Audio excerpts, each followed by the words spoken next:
Muchísimas gracias, doctor Rodríguez. Ha sido un placer escuchar la conferencia en este seminario porque creo que hemos acertado con la ley plenamente.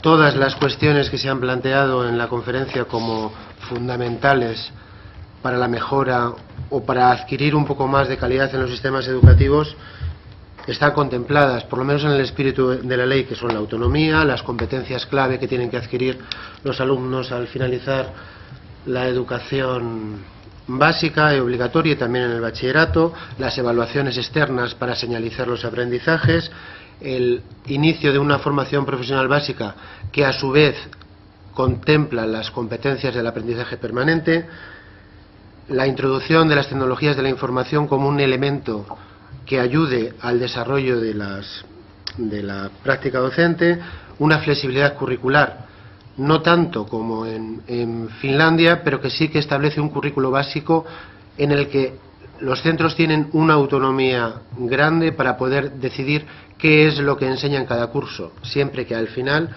lleguen a unos aprendizajes que consideran básicos para todos los alumnos. Compartimos los dos problemas más grandes que tenemos en nuestro sistema, como es la tasa de abandono escolar temprano y la poca tasa de alumnos repitentes, como decía en su conferencia. Ahora, dos preguntas tengo. La primera, ¿qué hacer para convencer al profesorado que la tasa de alumnos que repiten, que en nuestro caso es 1 de cada 3 alumnos a lo largo de su escolarización, se considere como algo extraordinario que tendría que estar relacionado con aquellas dificultades del propio alumno para no conseguir el core curricula, es decir, aquella cuestión que tiene que ser común para todos y a las que todos tienen que llegar? Y la segunda, nosotros tenemos un sistema en el que el Ministerio, gracias a Dios, está bien acoplado en cuanto a las responsabilidades y plantea lo que es la cuestión básica común a todas las comunidades, pero luego tenemos 17 subsistemas educativos, de tal forma que quien aplica, quien tiene el profesorado, quien hace las convocatorias, quien dice que es más importante o menos importante, no es el Ministerio es un marco regulador, son las propias comunidades autónomas. Y ahí nos encontramos en la implantación o la implementación de la ley una cuestión muy curiosa que apunté cuando estábamos hablando de sistemas acoplados, que es el tema de los libros de texto o de los materiales curriculares, en el que la competencia está en los propios centros, pero que en la propia implementación de la ley algunas comunidades autónomas han dicho que no van a cambiar los libros de texto porque no es necesario.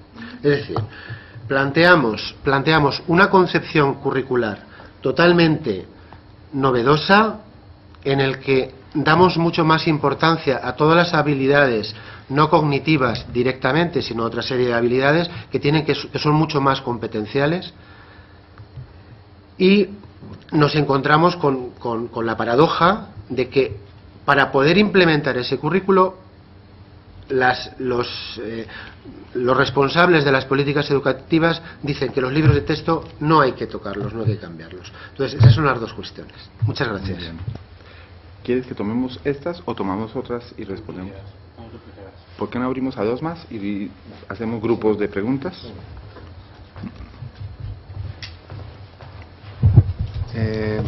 Buenos días. Yo vengo de la Comunidad Autónoma de Madrid, o sea que sería la parte regional, entonces por eso quería comentar sobre el aspecto del acoplamiento, ¿no?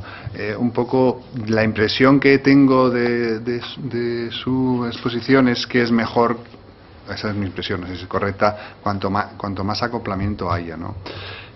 Pero yo quería comentar otra cuestión referida a esto, y es si ha tenido en cuenta la posible competencia que podría haber entre sistemas, por ejemplo en el caso español, las comunidades autónomas o regiones, si no hay ese acoplamiento, el que haya diferentes regiones o comunidades autónomas que establezcan diferentes aspectos en el desarrollo de la educación puede servir como competencia, puede servir donde funcione mejor, donde funcione peor.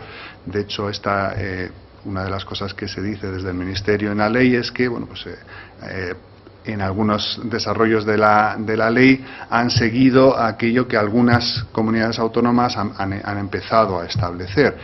Y también lo del acoplamiento es bueno en el sentido de si el sistema educativo es positivo. Es decir, un sistema educativo que realiza políticas educativas negativas, si tiene mucho acoplamiento, pues sería negativo. Y luego la comparación cuando se hace en Estados Unidos, que en Estados Unidos está desacoplado, pues son los estados. Pero Estados Unidos es muy grande, se podría comparar Estados Unidos con Europa.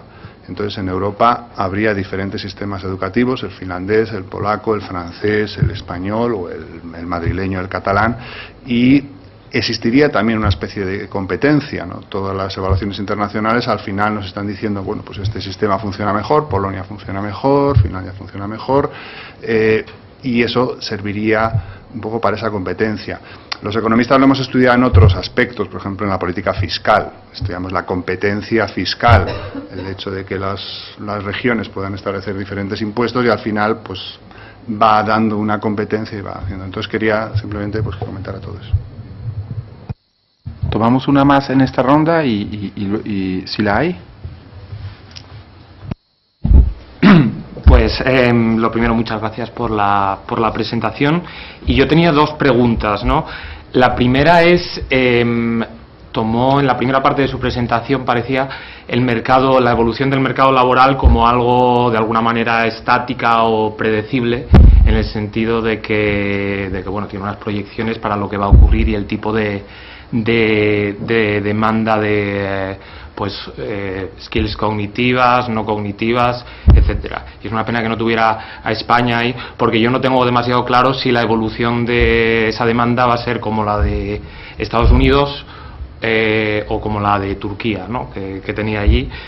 Y entonces mi pregunta es en cuanto a el rol, digamos, de la educación en formar esa demanda, ¿no? Entonces, Estados Unidos puede ser que esté en un equilibrio en el que las skills generales que promueven están relacionadas con un gran nivel de innovación tecnológica, de emprendeduría, etcétera.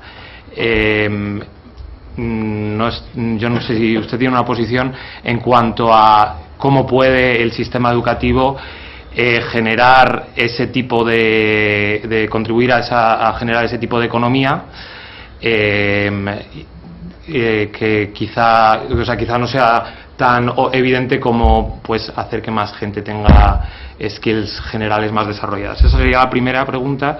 Y la segunda es bueno, simplemente una aclaración sobre su punto de vista en cuanto a si el nivel en el que se produce el acoplamiento de toma de decisiones en sistemas educativos es importante, porque me pareció escuchar que algo sobre en la medida en que los directores de colegios tienen mayor responsabilidad, el desempeño puede ser mejor porque, digamos, acoplan en sí mismos muchas de estas decisiones, ¿no?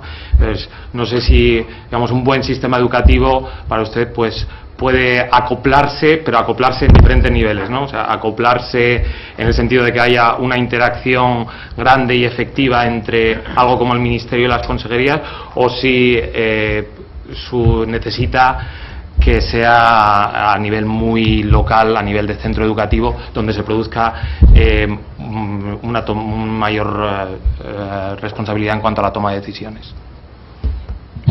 Bueno, excelentes preguntas. Voy a tratar de responder a todas ellas con brevedad para dar también oportunidad a otras personas.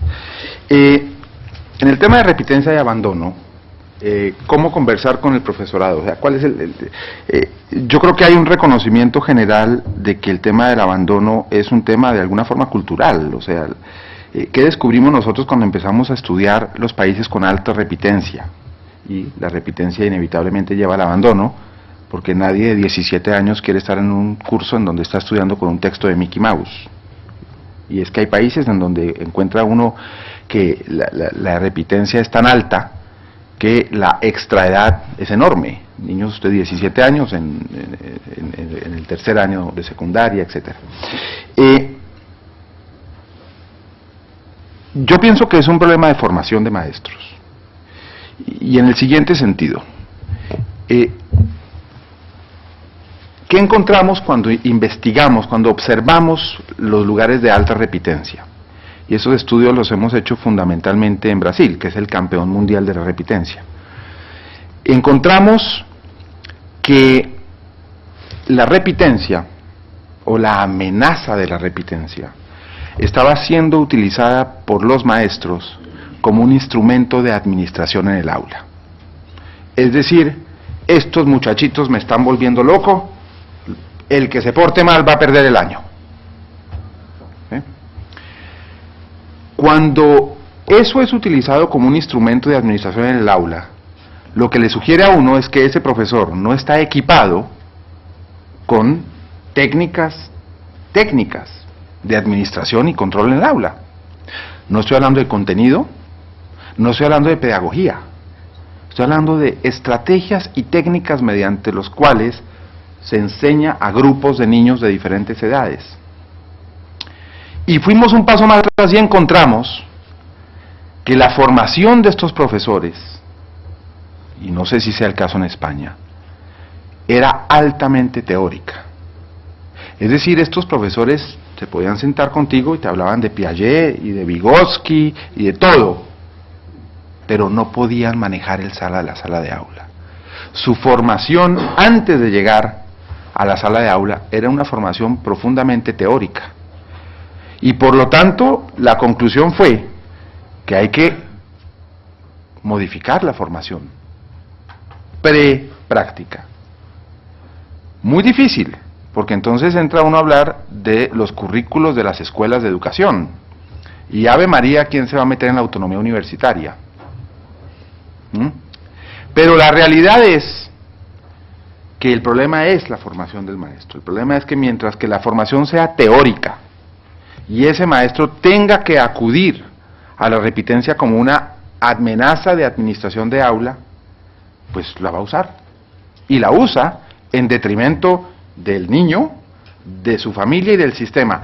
Hay un elemento ahí curioso y es el rol de la familia, porque encontramos muchos padres de familia que evaluaban al profesor más exigente como el mejor. Es que fulanito es exigentísimo, se rajan todos. Y es magnífico profesor. Y especialmente en ciertos niveles, estratos socioeconómicos, encontramos que el padre de familia iba al maestro y le decía: este muchachito no está haciendo las tareas, déjemelo repitiendo el curso. Entonces, hay unos elementos culturales, pero en la formación de profesores, en mi opinión, está uno de los grandes secretos. Cuando la tasa de extraedad es muy alta, y ya uno no puede entrar a hacer prevención de la repitencia, sino que tiene que entrar a hacer un poco curación de la repitencia, existen programas de aceleración de aprendizaje, y esos programas han sido muy exitosos. Yo creo que en el caso de España tal vez no sea el ámbito para esos programas, porque las tasas de repitencia, si bien altas para el ámbito europeo, no son unas extraedades como lo son en otros países más en desarrollo, pues en Latinoamérica y varios en África. Pero como medidas de prevención es un tema de formación de maestros, y es un tema a ser trabajado con las escuelas de educación, y tienen que aprender los estudiantes para docente a administrar el aula. Son técnicas, y ojalá deben hacer una práctica. Sé que ustedes están pensando en la práctica antes del ingreso a la profesión docente, una práctica en la cual trabajan con un profesor mentor para acompañar durante 6 meses o un año esa aplicación de la mecánica del aula. Ese sería un primer tema. El tema de libros de textos, el libro de textos es un instrumento importantísimo curricular. Yo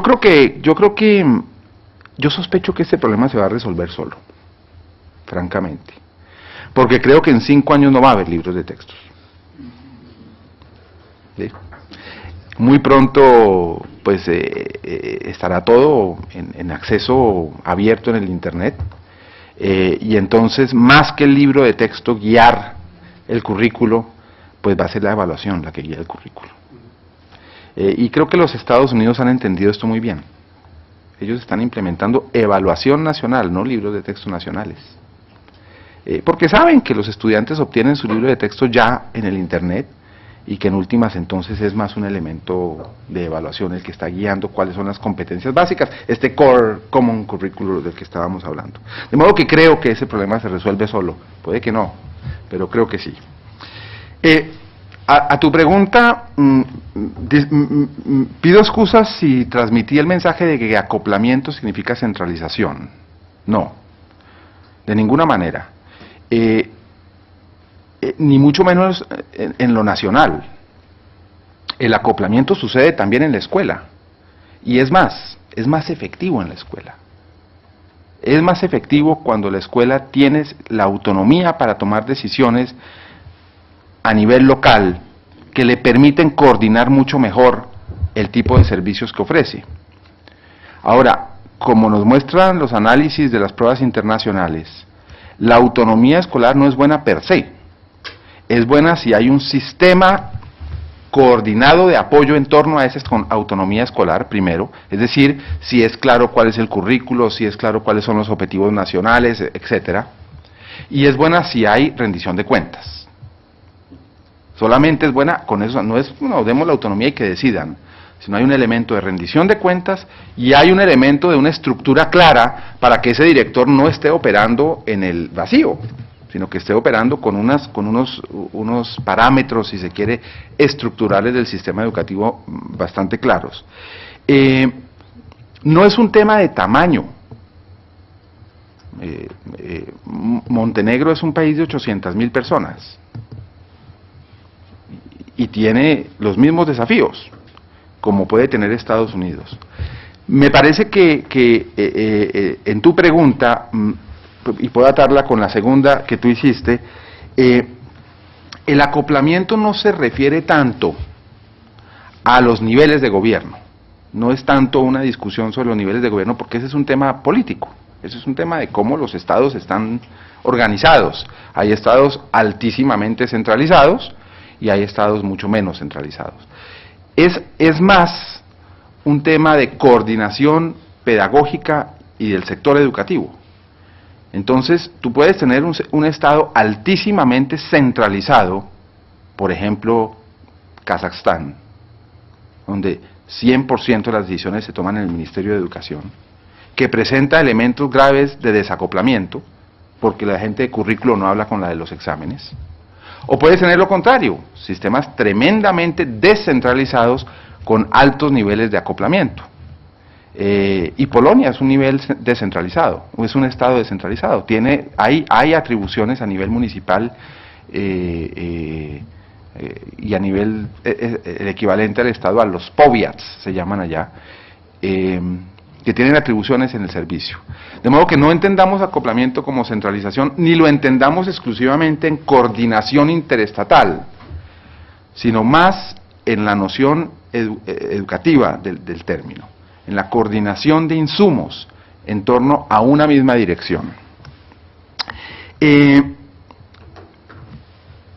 La última pregunta es el tema de cuál es el papel de la educación en la producción de la demanda laboral, es decir, no es solamente qué están demandando las economías, sino cómo la educación misma puede modificar esa demanda, y yo creo que pues es importantísimo. Es claro que la demanda laboral está afectada por innovación, por políticas de ambiente de negocios, por políticas fiscales, por acceso al crédito. Todos son elementos que afectan el tipo de demanda laboral que se puede producir, pero la educación también lo puede afectar. El mejor ejemplo de eso, en mi opinión, es el gran esfuerzo que algunos países están haciendo en el emprendedurismo, es decir, en impulsar que los graduados del sector educativo no sean solamente personas que estén aspirando a ser empleadas, sino que encuentren a la salida del sistema educativo también una posibilidad en la iniciación de empresa. Y entonces están construyendo algunos, primero algunos cursos y algunos entrenamientos en torno a hacer eso, y segundo, algunos factores posibilitantes, como la creación del crédito para jóvenes, emprendeduristas, y como la revisión de algunos de los procesos de creación de empresa para pequeñas empresas y en particular para empresas creadas por jóvenes. Eso lo estamos viendo en algunos países. España tiene todavía camino por recorrer, por ejemplo, en el tema de la facilidad para creación de empresa. El banco produce, ustedes tal vez lo conocen, el Doing Business Report, en donde analizamos muy detalladamente los pasos y costos para crear una empresa en el país, y España tiene un camino para andar en ese aspecto. De modo que sí creo que la educación puede tener un papel en eso, pero no creo que sea un papel determinante. Yo creo que los papeles determinantes los juegan un poco más la política macroeconómica, sobre qué tipo de demanda va a haber en el futuro. Lo que sabemos es que va a cambiar. Ese es el punto de partida. ¿Hacia dónde? No es muy claro. No es muy claro. Tomamos otra ronda de preguntas, si las hubiera.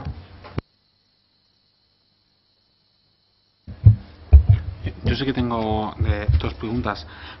La primera sobre el adelantamiento de itinerarios. Es verdad, tuvimos la posibilidad de tener el seminario de Eric Janusé, que nos mostró un poco la evidencia que tú dices, de que ganas poco al adelantar los itinerarios, en el sentido de que los más avanzados no mejoran mucho y sin embargo pierdes en diversidad, ¿no? Digamos que aumentas las diferencias entre los mejores y los peores alumnos. Pero yo he leído, y no sé si quería comentarte a ese respecto, artículos más recientes que han cambiado un poco esa visión, ¿no? Muy en particular los estudios de Esther Duflo, de Dumas y Michael Kremer, que han mostrado que si tienes buenos profesores y muy en particular si los docentes van a los programas de los alumnos más rezagados, realmente puedes evitar aumentar la disparidad y al mismo tiempo puedes conseguir que tengas más alumnos excelentes que en el caso de España nos faltan y que todo el mundo puede siempre generar una idea novedosa, innovadora, pero parece ser que los alumnos excelentes son los que en mayor medida te pueden introducir este valor añadido, mayores ideas que luego generan empleos de calidad, ¿no?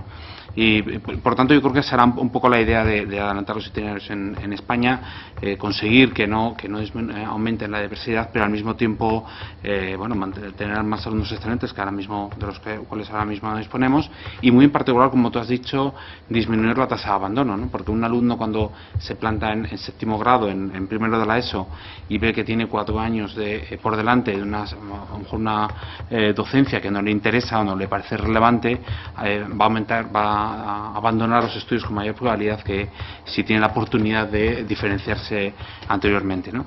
Y la segunda cuestión es si crees que las evaluaciones externas pueden ser un instrumento útil para disminuir la repetición, la tasa de repetidores, porque quizá al implementarlas algunos profesores se van a encontrar con la sorpresa de que alumnos a los que ellos hacen repetir, sin embargo, en pruebas estandarizadas obtienen buenos resultados. Eso es lo que ocurre en PISA, por ejemplo, en España. Tenemos un 34% de alumnos repetidor, que ya ha repetido al menos en una ocasión cuando llega a 10º grado, y sin embargo tenemos un 24% de alumnos que digamos que están en el nivel 1-1 de PISA.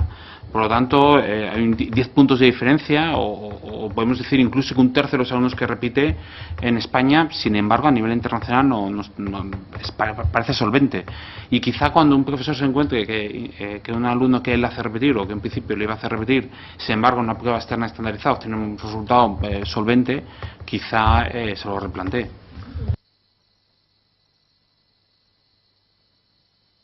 Si se parece, yo creo que podemos sí, darlo por finalizar. Bueno, sobre tu primer punto,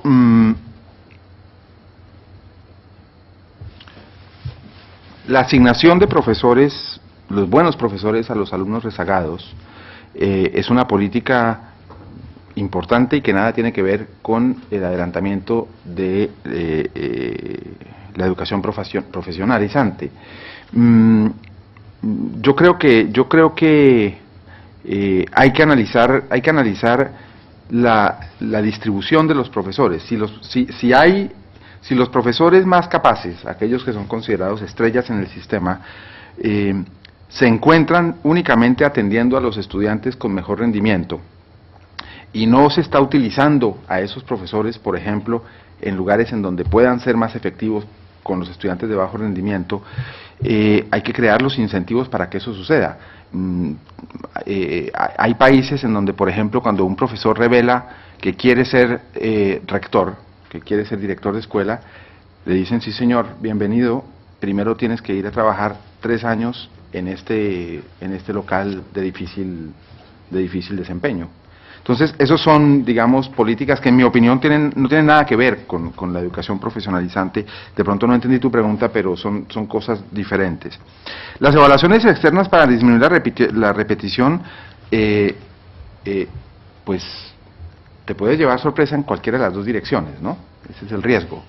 Te puedes llevar la gran sorpresa de que efectivamente tu visión positiva, y ojalá así sea, del asunto, el profesor de pronto aprende que, caray, estoy siendo muy estricto, estoy haciendo muchachos repetir que realmente no deberían repetir, y que seguramente va a suceder si la repetición es un fenómeno cultural como el que describí antes, que no está castigando aprendizaje y desempeño, sino comportamiento, ¿sí?, para manejar el aula.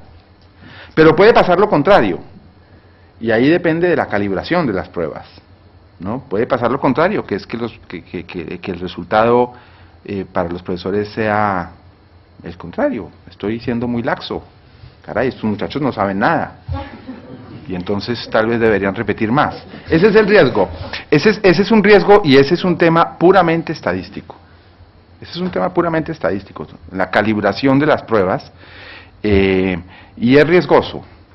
La decisión que ustedes han tomado de hacer las pruebas de los últimos años, la del 10º y el 12º high stakes, es una decisión interesante porque puede atacar este tipo de problemas que tú estás planteando, pero altamente riesgosa porque puede destapar entonces este otro tipo de problemas que serían también graves. Eso hay que hacerlo cuidadosamente y ver hasta qué punto el high stakes, calibrar hasta qué punto el high stakes debe influir en la decisión del docente sobre aprobación o reprobación. Eso es una aventura interesante que quiero seguir con atención. Muchísimas gracias, muy interesante.